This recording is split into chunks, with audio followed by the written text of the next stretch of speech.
Ya aquí tenemos. Ah, bueno.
Muy buenas noches, muy contentos de estar aquí acompañándolos a ustedes y que ustedes estén aquí con nosotros esperando este programa desde la otra acera. Desde APSE un saludo muy cordial a todos y hoy tenemos un tema actual completamente, ¿verdad? Estamos celebrando el 15 de septiembre, el tema es 200 años de qué, eso es lo que vamos a ver hoy.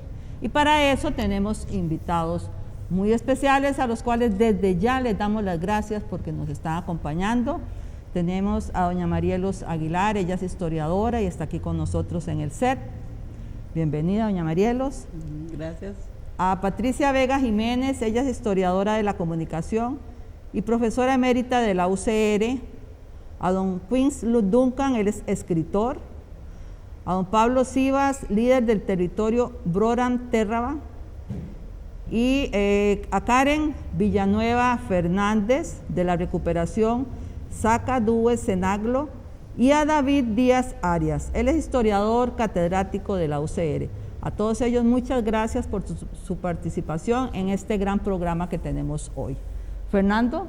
Bueno, un lujo realmente hoy después de tanto bombardeo que hubo en torno al relato oficial, quizás tengamos la oportunidad de justamente encontrar un relato no tan oficial y también encontrar pluralidad en lo que representa la independencia, porque si de algo nos hemos dado cuenta en la confección y en la búsqueda del material para este programa es que cada sector, cada persona también tiene su propia versión de la independencia. Hoy trataremos de ver este todo más pluralizado. Así es, APSE muy preocupada porque reflexionemos en este tema esta semana y pues debería ser algo continuo, pero bueno, hoy tenemos este programa pensando en estos 200 años de Costa Rica. ¿Qué ha pasado? ¿Qué ha sucedido en estos 200 años? ¿Y qué tenemos hoy? Eso es lo que estamos hoy pensando y desde un punto de vista de la reflexión, de algo más que tenemos que hacer, cómo tenemos que enfrentar estas situaciones. Entonces, de esta manera, pues hoy ofrecemos este programa, espero que les agrade y continuamos, Fernando. Sí, de hecho, tenemos una lista, realmente un line-up de lujo para todas y todos los que nos están viendo. Quédense para seguir aquí desde la otra acera en este especial de 200 años de qué. Ya venimos con más, vamos un corte, estamos en vivo, son las 7:11 aquí desde la otra acera. En APSE Noticias podrá informarse de lo más importante de la realidad nacional e internacional y cómo le afecta a usted como persona trabajadora. Entérese de lo más relevante en el sistema educativo, así como de los temas laboral, sindical y del movimiento popular. Seguiremos todo lo que ocurre en la Asamblea Legislativa, así como la información más importante para la afiliación APSINA. Síganos en APSE Noticias.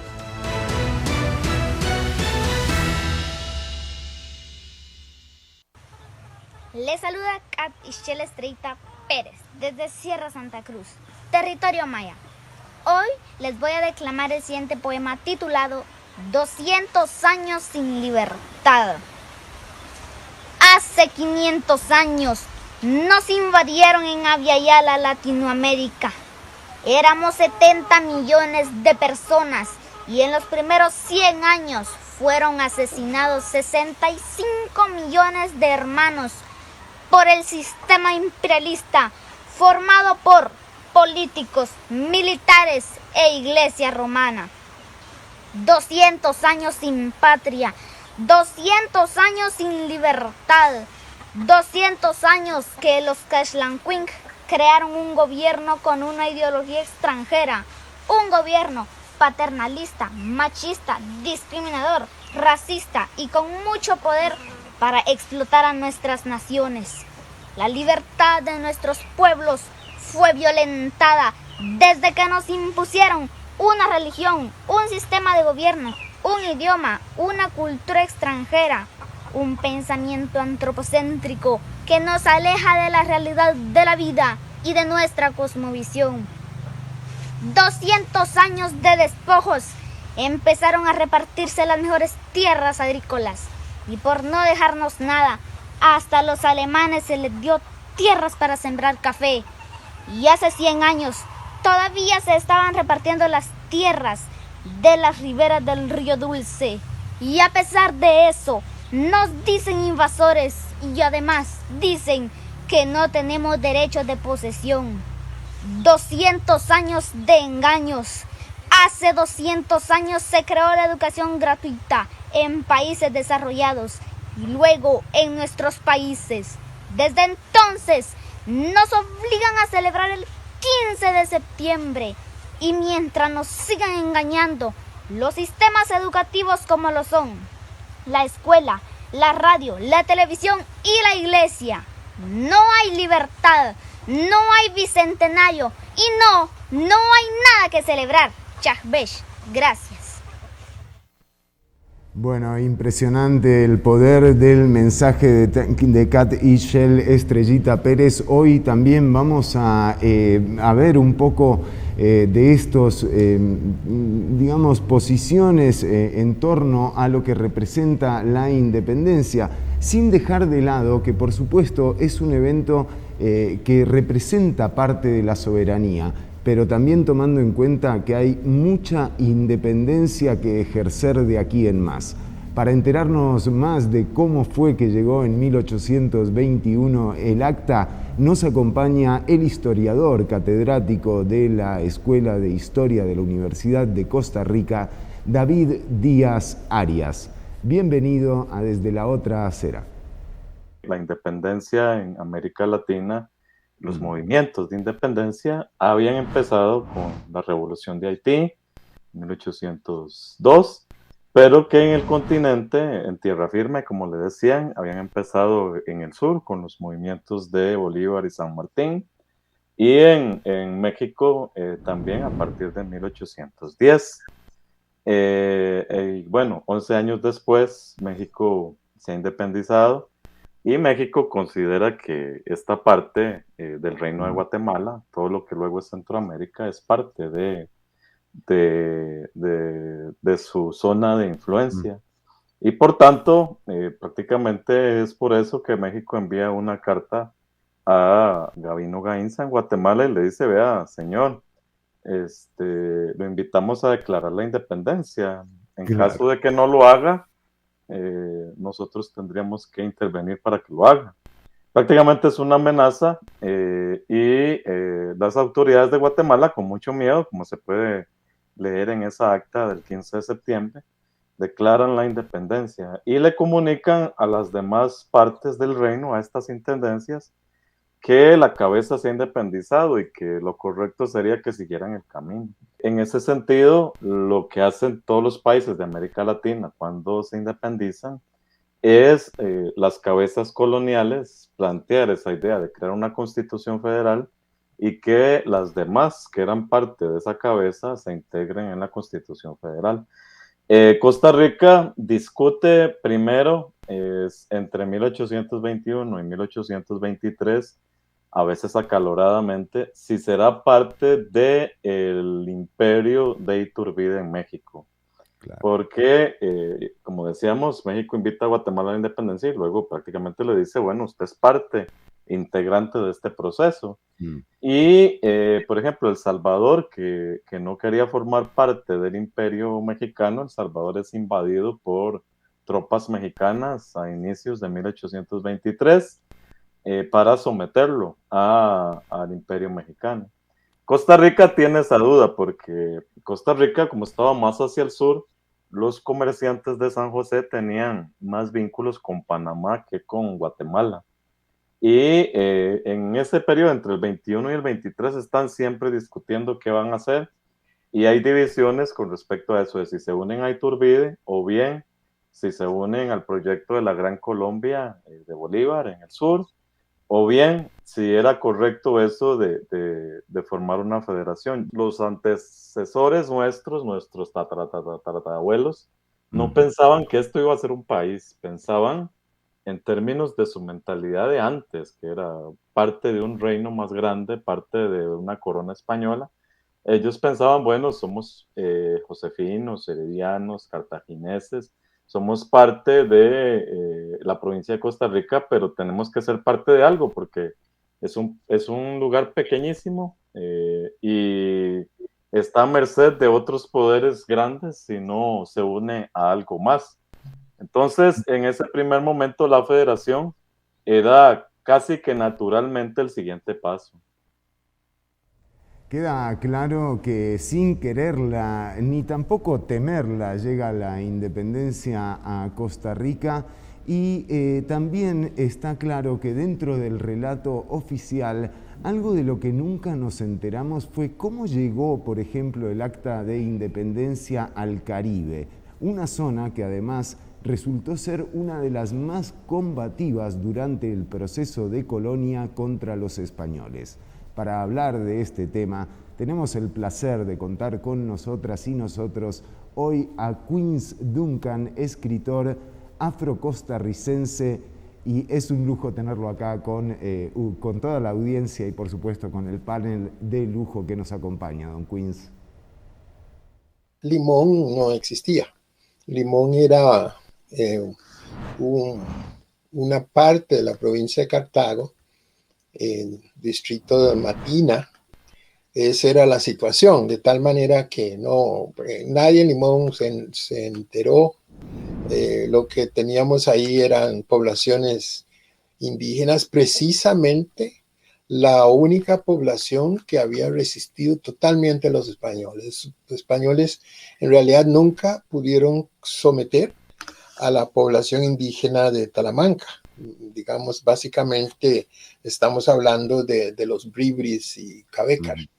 Entonces, en realidad esa parte de la independencia no llegó. Y en todo caso, el régimen siguió adelante. Y la población afrocolonial que existía iba a sentir el efecto de la independencia en 1824, o sea, varios años después, cuando ya Costa Rica, como parte de la Federación Centroamericana, se decreta la libertad para la gente esclavizada. Y además los que lo hicieron, que de los próceres, los reunidos en Guatemala, decidieron además que convocar a una constituyente advirtiendo que no se debería excluir a los hijos de África. De tal manera que digamos, en ese acto del 24 es cuando se toma formalmente esa decisión. Por supuesto, la cosa no desapareció mágicamente, ¿verdad? Todavía tenemos eso. Es bien interesante que, por ejemplo, en el Guanacaste, todavía cuando el Guanacaste años después decide adherirse a Costa Rica, todavía ellos tenían esclavitud. Incluso hubo que indemnizar a uno de los grandes líderes de la independencia de Guanacaste, a uno de los grandes líderes de la adhesión a Costa Rica. Hubo que indemnizarlo para que se soltara a sus a su población esclavizada, ¿no? A veces yo hago un poquito no sé si es una caricatura o simplemente un recurso así. Digo yo, ¿dónde está el obispo indígena? ¿Dónde están los diputados indígenas? Después de 200 años, ¿cuál es el nivel de vida de esta población indígena? Cuando vemos en nuestro país que incluso en la zona sur, por ejemplo, la lucha por las tierras continúa, ¿no? De mucha gente no indígena que se metió a esas tierras indígenas y por años el gobierno no hizo nada. Entonces ahora tienen el problema de que esa gente dice, bueno, yo tengo 20 años de estar aquí y yo hice una finca, entonces ¿cómo me van a decir que me lo van a quitar, ¿verdad? Y entonces ahí uno ve el racismo rampante en esa zona donde la vida de la población indígena de esa zona sur está en peligro, ¿verdad? Todo el tiempo está en peligro, ya han matado a varios, ¿verdad? Seguimos en Desde la Otra Acera. Doña Saray, una reflexión de Don Queens que revela además también esto, ¿no? De cómo hay versiones de la independencia. Así es, y versiones que a veces no hemos escuchado o no le hemos puesto la atención que requiere, ¿verdad? Es importante ver aquí como Don Queens habla de pregunta, y los diputados indígenas, ¿verdad? Y la vida digna de las poblaciones indígenas. Bueno, eso es lo que tenemos que reflexionar. Ahora el compañero Pablo Sivas del territorio Broram Terraba y Karen Villanueva Fernández de la recuperación Sacadúe nos envían un importante mensaje sobre lo que falta en esta supuesta independencia. Escuchémoslos. ¿De quién o de qué nos hace falta independizarnos? Híjole, tenemos que independizarnos del miedo que nos ha llevado estos 200 años de independencia. Un miedo... Perfecto. Vamos a corte, perfecto. Que nos ha tenido atados y que nos ha... que no nos ha dejado liberarnos.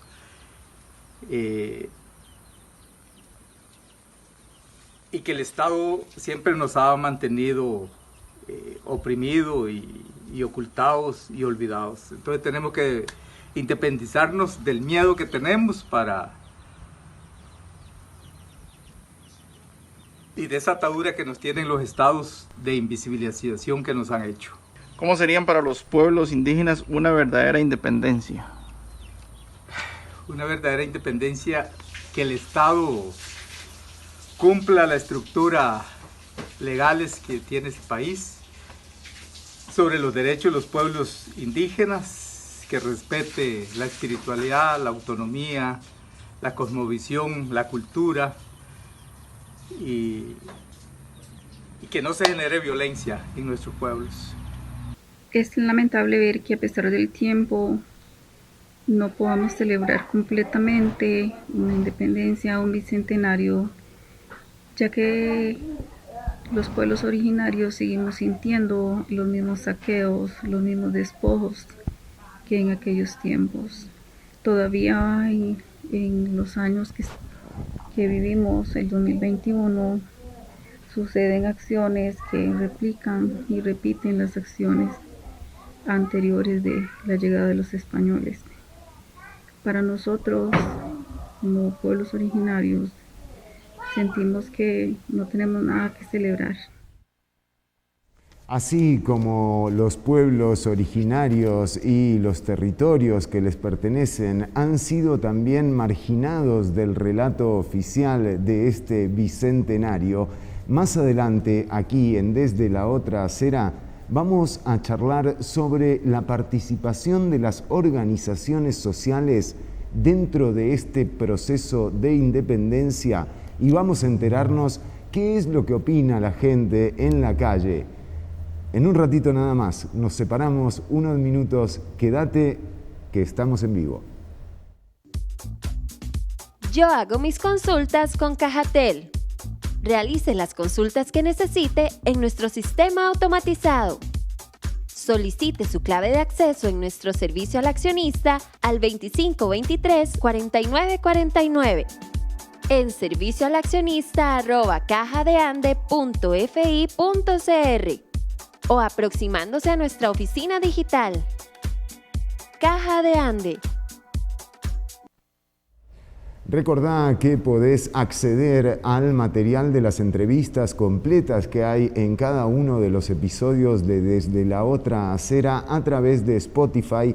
Buscás el podcast Desde la Otra Acera y ahí encontrás las entrevistas completas que compartimos episodio a episodio, jueves a jueves, aquí en los perfiles de APSE Informa, así como los miércoles a las 6:30 de la noche por Extra TV 42. Ahora vamos a ir a la calle a justamente enterarnos qué significa en estos momentos tan particulares, en plena campaña electoral ya iniciada con algo de precocidad por parte de la efervescencia de candidatos. ¿Qué representa la independencia para el pueblo, para el ciudadano de a pie? La celebración de 200 años de independencia sin duda constituye un hito histórico, pero más allá de las conmemoraciones y las fiestas, surge una crítica desde la otra acera. ¿Es Costa Rica un país realmente independiente? ¿O acaso dependemos de otras naciones o organismos internacionales? Veamos qué opina la gente. ¿En qué dependemos? En los préstamos. Yo creo que en eso deberíamos de ser independientes a otro país, ¿no? Si no, todos los países dependemos desdichadamente de los organismos internacionales. ¿Por qué? Porque nos hemos metido en problemas. Y Costa Rica, siendo un país que podría estar sin problemas económicos, estamos inmersos en una situación tan seria.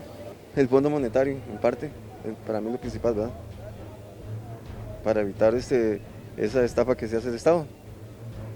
Porque ellos proponen cosas para hacer créditos y después dejar en quiebra al Estado. Todos estos países son dependientes, es decir, nosotros no podemos en sí ser independientes económicamente y principalmente, ¿verdad?, que es lo que nos afecta más, pero sí tenemos en cuenta que por lo menos somos independientes en pensamiento y algunas acciones. El gobierno actual ha sido duramente criticado por las personas, por el rumbo en el que encamina el país. Al respecto, ¿qué opina la gente sobre el gobierno del Bicentenario? Malísimo. Estamos mal con ese gobierno. Sí viene de un cementazo y viene de otras cosas que se han atrevido a quitarle la estabilidad al país. Pero él todavía no se le ha demostrado que ha hecho una sinvergüenzada. Por eso yo creo que él merece el Bicentenario celebrarlo con nosotros. Hasta que no se demuestre lo contrario, nadie es culpable. ¿Del gobierno actual? Sí. Muy mal. Es una calamidad este gobierno.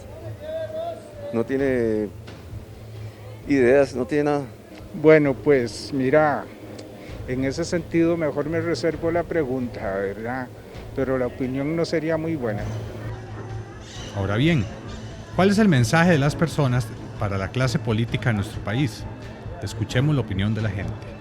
Piensen en el país, no en nadie más, solo en nosotros. Hay mucha gente sin trabajo, sin dinero, que necesitamos de ellos, no ellos de nosotros. Debemos ser serios, no ir a votar por religiosos, por improvisados, si no les vemos y no los conocemos como realmente son. Le voy a decir una palabra que no la van a tener jamás: honradez. Mentirosos, aprovechados del poder. Los mismos diputados que están ahí. Y eso, que esta asamblea es un poquito mejor, dicen. ¿Ah? Yo creo que es así, que deben de luchar por Costa Rica, sacar adelante a Costa Rica los políticos y dejarse de tanta bla, bla, bla, bla, bla, que son mentiras. Deberían de ponerse a producir, no sacar todo a base de impuestos. Deberían de quitar impuestos, dejar impuestos pequeños pero que se paguen y Así habría más... Bueno, que tengan un poquito de vergüenza y cuando entren a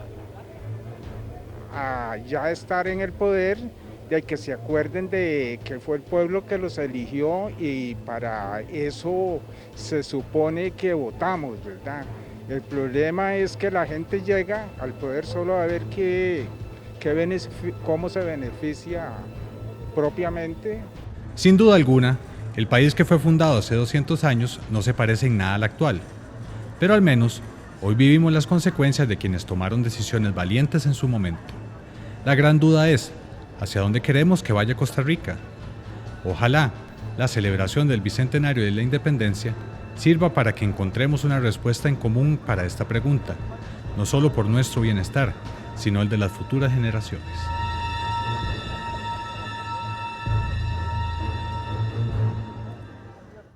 ...200 años de que seguimos en vivo, ya son algunos minutos, casi las 7:35 de la noche, y bueno, destacar que justamente entre las coincidencias que hay en el relato oficial, uno se encuentra con que los beneficios del Estado Social de Derecho son siempre nombrados por las distintas autoridades.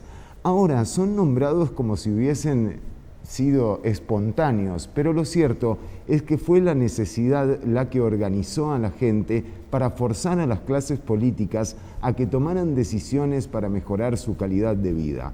Para hablar sobre esto, el surgimiento de las organizaciones sociales, nos acompaña la historiadora Marielos Aguilar. Doña Marielos, qué placer tenerla acá desde la otra acera. Muchas gracias, agradecida con esta invitación. Cuando me han planteado hablar sobre este tema y sobre esta interrogante, yo he preferido planteármela en los siguientes términos. 200 años de vida independiente. ¿Qué puede celebrar la clase trabajadora? A propósito de esta celebración, dos siglos de conformación como un sector y una clase social diferenciada, y también construyendo sus propias luchas.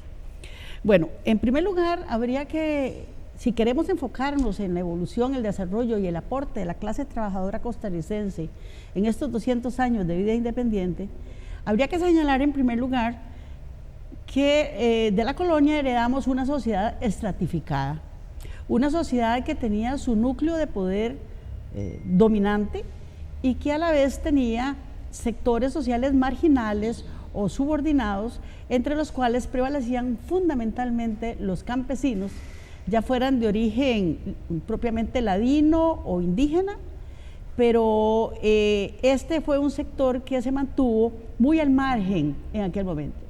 Dicho de otro modo, en la independencia, en las luchas civiles por la independencia costarricense, la clase trabajadora de la época no jugó papel alguno. Fue una lucha fundamentalmente de los sectores medios y de los sectores criollos que ostentaban el poder sobre la tierra y controlaban los movimientos del comercio nacional e internacional. Ese es un elemento entonces que queremos dejar claro, una sociedad que ya estaba estratificada, que se modifica, la clase dominante hacia un lado a los colonos españoles hasta cierto punto, pero siguen siendo los hijos de esos españoles quienes controlan el devenir de todo el desarrollo social histórico del país, en un momento tan particular como fue el momento de la independencia. En segundo lugar, habría que tener presente un detalle, y es que fueron 50 años los que tuvieron que pasar para que los trabajadores costarricenses, también con el aporte de una serie de trabajadores inmigrantes, europeos sobre todo, comenzaran a construir un camino propio, comenzaran a pensar en luchar para contrarrestar el bloque dominante que los dejaba al margen de todas las decisiones fundamentalmente políticas y sociales que se tomaban en un momento en el que surgía un nuevo modelo de sociedad costarricense, la sociedad liberal o la república liberal, como se llama normalmente. Así es que entre 1821 y los años 70 de ese siglo, hubo, digamos, un periodo menos claro en cuanto a los destinos que el país iba a tomar. Y en tercer lugar, quisiera señalar lo siguiente. Entrando en el siglo XX, las 2 primeras décadas del siglo XX tuvieron la importancia de ver surgir una conciencia ciudadana con el aporte de una serie de sectores como los sectores intelectuales, los sectores profesionales, que eran escasos, y sobre todo con el aporte del sector artesanal. Es en el mundo urbano, en los centros urbanos, donde comienzan a surgir las primeras luchas y demandas por una sociedad más democrática, por justicia social, por salarios, por asistencia social para los sectores menos favorecidos.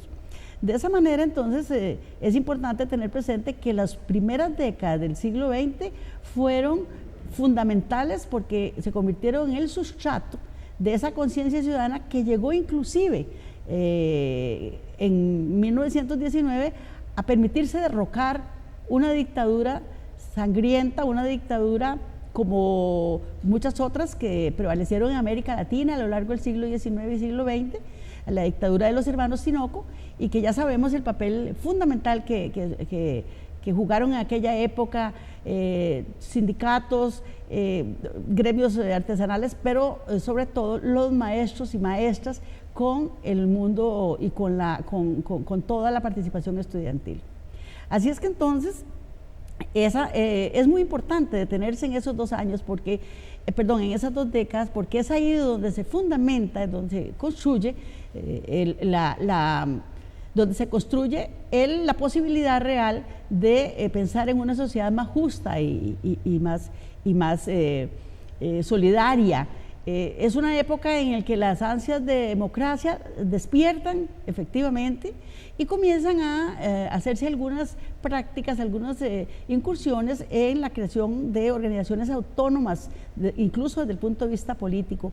Ya en los años 20 comienzan a aparecer algunos partidos políticos de origen obrero que preparan a la sociedad costarricense, preparan a los trabajadores específicamente para luchar por conquistas mucho más importantes que van a venir 10, 20, 30 años después. Claramente las inquietudes de nuestros gobernantes entonces no fueron las que dispararon los alcances de ese Estado social de derecho que, digamos, empezaba a gestarse, doña Marielos. Bueno, yo creo que es muy complejo poder decir este sí y este no, ¿verdad? Yo destacaría ahí el aporte de los gobiernos por ejemplo, don Ricardo Jiménez, en la democratización, en la construcción, digamos, de un país cuyo asidero fundamental en su crecimiento político era el proceso electoral. El darle la prioridad al proceso electoral fue cosa muy importante porque nos fue separando poco a poco de la línea militar, que era la que estaba más bien decidiendo en otros países de Centroamérica y América Latina. Destacaría también a don Alfredo González Flores.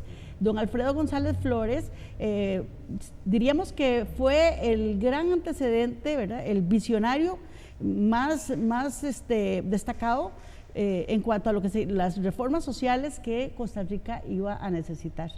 De esta manera, entonces, hubo planteamientos, hubo respuestas de parte de algunos de ellos, pero la iniciativa de la clase trabajadora, buscando una autonomía que no encontraba aún, pues se logró combinar y obtener respuestas, porque las conquistas de los trabajadores y de la clase trabajadora en general no han sido dádivas nunca, ¿verdad? Han sido producto de una gran lucha en nuestro país, con una trayectoria organizativa que permitió en algunos momentos la negociación y el consenso, pero en otros momentos el disenso y el conflicto se impusieron, como lo ocurrido en los años 30. Y justamente la semana anterior teníamos un programa muy especial que los invitamos a que lo vean también a través de los perfiles de APSE Informa, hablando de la concentración, los medios de comunicación, su rol en la participación de políticas, candidatas y funcionarios también. Para charlar sobre este tema, ahora tenemos otra invitada de lujo. Nos acompaña Patricia Vega, historiadora de la comunicación, aquí desde la otra acera. Pero los hay también en muchos periódicos políticos que nacen con un partido político. Cuando el partido político desaparece, desaparecen los periódicos. Es muy importante porque los periódicos se convierten en la trinchera de lucha de los partidos políticos en Costa Rica.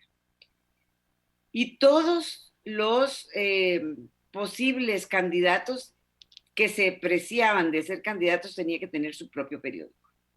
Algunos ocultaban que fuera un periódico político, pero era evidente que lo era. Había un político en Costa Rica que fue 3 veces presidente, don Ricardo Jiménez Oriamuno, que él nunca tuvo un periódico por sí mismo, o sea, no decidió no tener un periódico, pero aparecía en todos los periódicos del país todos los días. Y es que se llevaba a la gente de los periódicos, a los periodistas de oficio, a su soda, digamos, y ahí hablaban, discutían, analizaban, pensaban juntos, y luego estos señores que salían ya muy tarde de ahí, lo que hacían era escribir la nota que don Ricardo, del tema con el que habían hablado con don Ricardo. Entonces, de alguna manera, él se las ingenió para estar en todos los periódicos a la vez y hacer propaganda desde los periódicos. La otra cosa interesante es que los periódicos eran leídos en voz alta, sobre todo en los talleres, en la zona obrera después de la década del 20. Y esto era importante porque los obreros también tenían sus propios periódicos. Y después de 1918, con el fin de la Primera Guerra, después de la Revolución Bolchevique, muchas personas se decantan hacia el socialismo y hacia el comunismo y empiezan a crear sus propios periódicos y empieza una guerra periodística entre diferentes sectores, pero guerra periodística. Ahora, cuando la huelga del 34, por ejemplo, la huelga bananera del 34, los periódicos, el periódico La Voz del Atlántico, que se publicaba en el Atlántico, tiene buena cantidad de páginas referentes a la huelga, pero en contra de la huelga. O sea, criticando a los comunistas, a los que están diciendo mentiras en las calles, que están poniendo en mal a la compañía, etcétera. Mientras que en los periódicos como el Diario de Costa Rica, sí se evidencia la necesidad de mejorar las condiciones de vida de estos trabajadores. O sea, lo que quiero decir es que los periódicos también toman partido. La otra cosa es que desde los periódicos, y esto es un trabajo que hizo Steven Palmer, se descubre la nacionalidad costarricense, o sea, se discute en la prensa quiénes somos, hacia dónde vamos, aparece el héroe Juan Santamaría, aparece una guerra del 56 que es nuestra guerra de independencia, aparece un panteón de signos de identidad, vamos conformando nuestra identidad nacional, donde el café va a jugar un papel fundamental como el grano de oro y el que nos dio la riqueza, ¿verdad? Incluso más que el banano, aunque el banano también se desarrolló muchísimo en la importación, pero el café va a ser el eje central de la identidad del costarricense, sobre todo su consumo. El hecho de ingerir el café se va a convertir precisamente en ese signo de identidad nacional. Todo esto hace que se conforme una opinión pública favorable a los intereses de los medios que los medios de comunicación están evidenciando. Está clarísimo que las disputas políticas tienen también un componente mediático y sobre todo en periódicos y medios de comunicación tradicionales. Pero les quería consultar a ustedes, ¿cuál creen que es el panorama en torno a esto en la actualidad? O sea, ¿qué tan seguro está la variedad y la pluralidad del relato? Bueno, desde mi punto de vista, nuestra prensa y nuestros medios de comunicación en general, ya sabemos que están ubicados claramente a la derecha de la derecha en muchos casos. Sabemos que no hay posibilidades de discusión, eso está más que. Sin embargo, creo que el surgimiento de las redes sociales han venido a provocar una especie de convulsión informativa que nos obliga a reeducarnos en la asimilación de lo que es la noticia y de lo que es el manejo de la información que se requiere para comprender el momento actual. Me tocó, como historiadora, me tocó trabajar fundamentalmente por medio de los periódicos de la época, de las épocas que yo analicé, y coincido con Patricia en la columna vertebral que aportaron en aquella época la prensa escrita, los diferentes medios de la prensa escrita, y gracias a eso inclusive hemos logrado que bastantes de los relatos de los historiadores costarricenses, y gracias a que la Biblioteca Nacional tiene una excelente hemeroteca, hemos logrado que se conviertan en verdaderas fuentes para la construcción y el rescate de la memoria histórica de este país. Creo que una de las cosas importantes de un programa como este pasa por la ausencia, por resolver la ausencia tan marcada de medios de comunicación que tengan la proyección tan importante como llegó a tenerlo, me acuerdo, en los años 30, 40, el periódico Trabajo, el periódico del Partido Comunista, que era una institución realmente informativa, y me parece que uno de los grandes vacíos que todavía nos queda es que no tenemos un periódico que articule la voz de los sectores populares, de los sectores organizados, para poder contrarrestar de una manera quizá más tradicional, pero más que englobe mejor, dice, ese sentir de los sectores populares. Me parece que esa es una gran ausencia, porque las redes sociales son importantes, pero a la vez dispersan, desconcentran, y además tienen un carácter tan anónimo que a veces no logramos que contribuyan adecuadamente a resolver el problema de la derechización de la información en Costa Rica.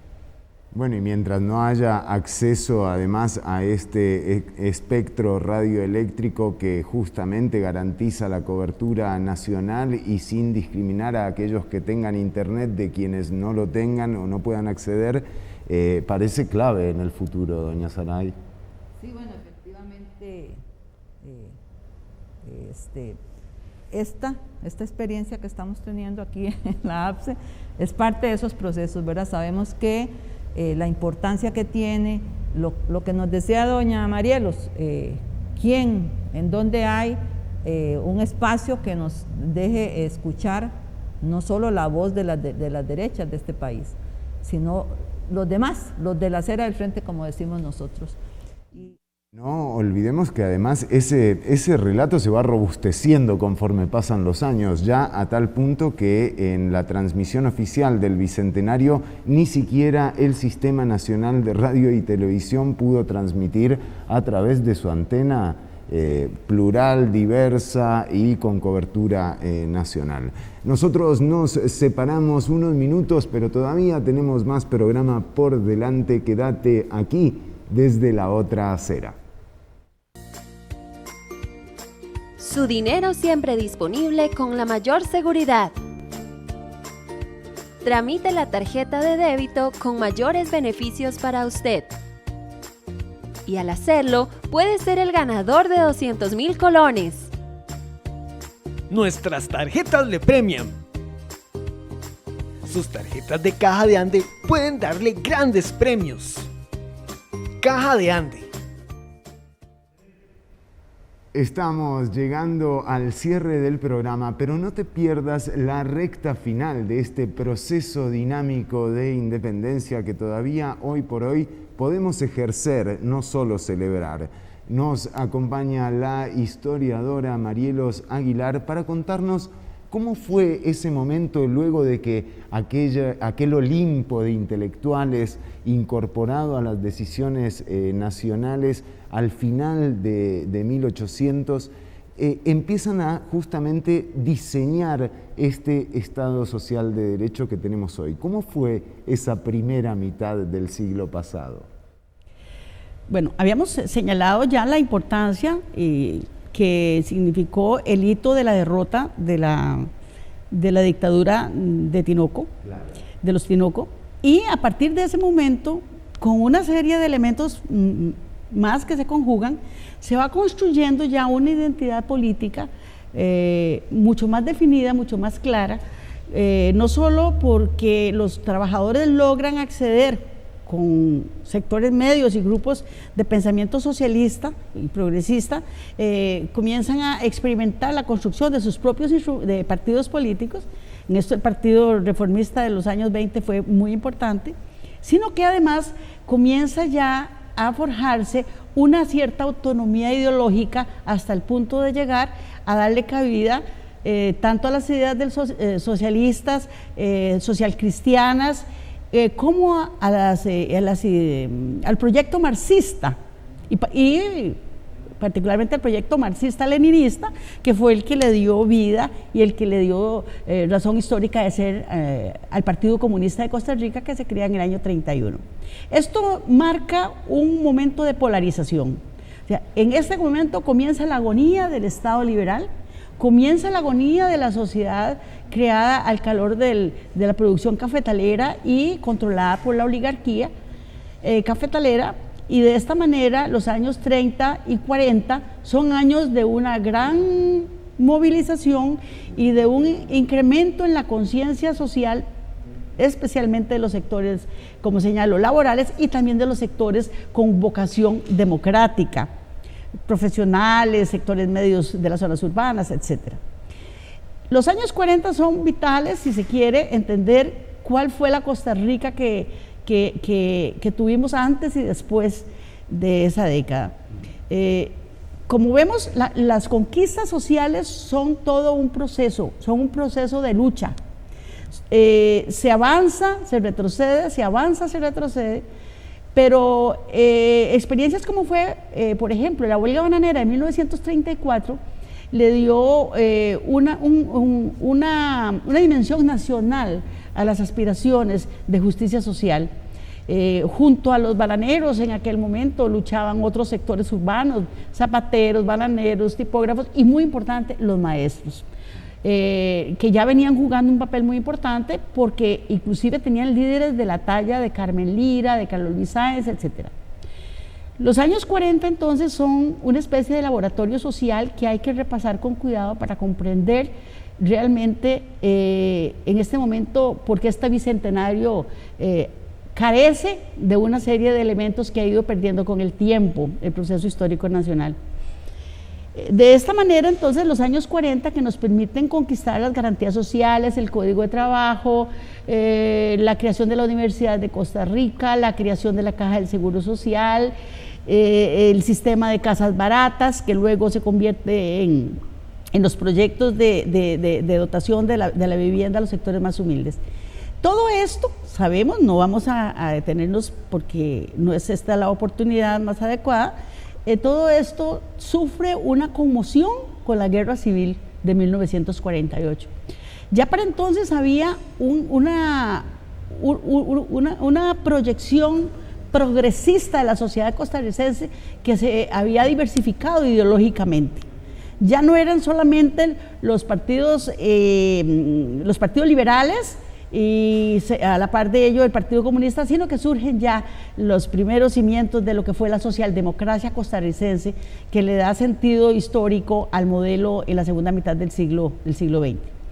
De suerte entonces que a partir de los años 50, con los resultados que conocemos de la derrota del bloque caldero-comunista que le habían dado vida a la reforma social, a partir de ahí hay una sustitución de actores, vienen nuevos actores que tienen otra visión de lo que es el progreso social y que por dicha no significó un retroceso, sino que todo lo contrario, en otra perspectiva y con otros lineamientos ideológicos y estratégicos, se lleva adelante la reforma del estado de bienestar que dio como resultado una sociedad más justa, más democrática, más abierta y sobre todo muy interesante, desarrolló el sindicalismo en un espectro mayor, surge el sindicalismo del sector público y con ello se va a marcar toda una etapa del desarrollo propiamente organizativo de los trabajadores en la segunda mitad del siglo XX, sobre todo en los años 60 y particularmente en los años 70. Sabemos que en 1980, los años 80, se agota este modelo, se impone el modelo neoliberal y que con ello comenzamos a perder todas esas conquistas que hemos tratado, o algunas de ellas, de las más importantes, que hemos tratado de resumir en nuestras intervenciones, en nuestra intervención de este programa. Pero sí interesa subrayar que la clase trabajadora costarricense sí tiene cosas para celebrar en este bicentenario y de eso podemos hablar en un momentito. Claramente, además, incluso la dirigencia debería celebrar esos momentos de la historia en los que justamente la organización, la gente solicitándolo, pudieron juntarse, pudieron ponerse de acuerdo y derivó esto en un mayor acceso y una mayor cobertura del Estado para la ciudadanía. Una cobertura que hoy por hoy en esta coyuntura parece que ha estado más en riesgo que nunca antes en la historia, porque si bien doña Marielos señalaba el inicio del proceso neoliberal en los 80s, Costa Rica logró de alguna forma contener esa avanzada, ¿no?, con los movimientos del Combo del ICE, incluso con el Tratado de Libre Comercio con los Estados Unidos. Pero en este momento, actualmente, ¿qué posibilidad tiene la gente de llegar a esas cúpulas políticas y justamente exigir que no se traigan abajo todo lo que hemos logrado en estos 200 años de independencia? Bueno, viendo todo el recorrido, muchas gracias a doña Marielos y a todos los que, ¿verdad?, nos han dado un recorrido muy importante en donde vemos que la característica principal es la lucha. Claro. ¿Verdad? La lucha de los sectores y los más desprotegidos se mueven para lograr reivindicaciones. Sin embargo, yo creo que en este momento estamos en un proceso de resistencia, diría yo. Estamos en un proceso de resistencia tanto como sector sindical, en el caso de nosotros como sector trabajadores de la educación, que bueno, hemos visto que a través de todo el proceso ha estado aquí presente y seguimos presentes, ¿verdad? O sea, es no quedarnos ahí, es saber que tenemos que seguir avanzando, porque si no, ¿qué va a pasar? ¿Verdad? No podemos dar esto por ya entregado. Y ahí es donde es difícil lo que usted decía, es difícil, bueno, hasta podremos llegar ahí a poder ver que ese sector político de verdad piense en el pueblo, en la importancia. Usted vio como algunos de los del Voz Populi lo dijeron, ¿verdad? Piensen en nosotros, piensen en el pueblo, o sea, lo que está pasando. Pero bueno, son tareas que nos quedan ahí, que tenemos que enfrentar. Y vale la pena reflexionar sobre esto, porque ese va a ser, o sea, usted también, doña Marielos, hablaba de la coyuntura global que se daba en aquel momento, donde el mundo estaba pidiendo un bienestar que antes de repente no se había tomado en cuenta, sobre todo después de la Segunda Guerra Mundial. Quizás con esto que estamos viviendo con la pandemia del COVID-19, también a nivel global se esté presentando la necesidad de replantear las cosas como para tener un futuro que tenga un planeta no en vías de extinción y que podamos brindarle también la cobertura que necesitan a las personas que más afectadas han sido por este proceso de deterioro del Estado social de derecho. Doña Marielos, pero no quiero cerrar el programa de hoy, que además sobran motivos para estar contento de estar en una nación como la costarricense, y quería cerrar más bien preguntándole ¿qué motivos encuentra usted para celebrar este bicentenario? Bueno, yo creo que la ciudadanía costarricense en su conjunto, todos los sectores sociales que tenemos vocación de democracia y vocación de progreso, pero específicamente los sectores laborales, que son los que en este momento estoy tratando de destacar, sí tenemos razones para celebrar, para disfrutar y para hacer propósitos de objetivos que sean, digamos, plausibles. Por ejemplo, la clase trabajadora costarricense y en general la sociedad costarricense tiene que celebrar una herencia de lucha social y política que aportaron las generaciones anteriores desde la época de la independencia. Creo que con una trayectoria muy distinta de sangre y duelo tan fuertes como otros países latinoamericanos y particularmente aquí mismo en Centroamérica, nosotros que no hemos estado, donde no ha estado exento del sufrimiento, de la sangre de los que han ofrendado sus vidas por estos conquistas costarricenses, digamos, esa no ha sido la norma, ha sido la excepción. Y yo creo que eso tiene mucho que ver con esta trayectoria que hemos estado tratando de marcar. Eso es, perdón, doña María, eso es tener memoria histórica, claro. Que es lo que nos hace mucha falta. Una de las cosas interesantes que en este momento he escuchado a propósito de la pandemia y en relación con los sectores, digamos, que han tenido menos acceso a la educación formal, es como ellos mismos en algún momento dicen, es que nos hacen falta historiadores, hace falta, la historia como que en este momento ha recuperado un espacio que hace rato le habían relegado, ¿verdad? Sí. Sí, luego me parece que también hubo momentos en el desarrollo histórico de los trabajadores inmersos en esa lucha democrática en que fueron capaces de leer adecuadamente ese contexto histórico. Y cuando eso ha sido posible, como fue en los años 40 y los años 30 y 40, yo creo que el aporte fue tan significativo que todavía hoy estamos reivindicando aquellas conquistas.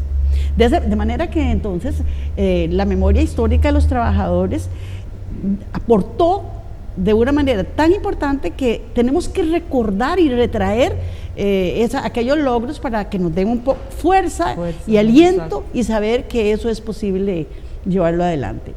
Y luego a mí me parece que este es un momento crucial, con esto termino, para que las organizaciones sindicales y políticas, los sectores progresistas y de izquierda que aspiren y que aspiramos a una Costa Rica mejor y más justa, pues yo creo que ha llegado el momento de que valoremos y definamos la estrategia que se requiere para conquistar, consolidar lo que tenemos y ampliar la justicia social que aspiramos para el pueblo costarricense.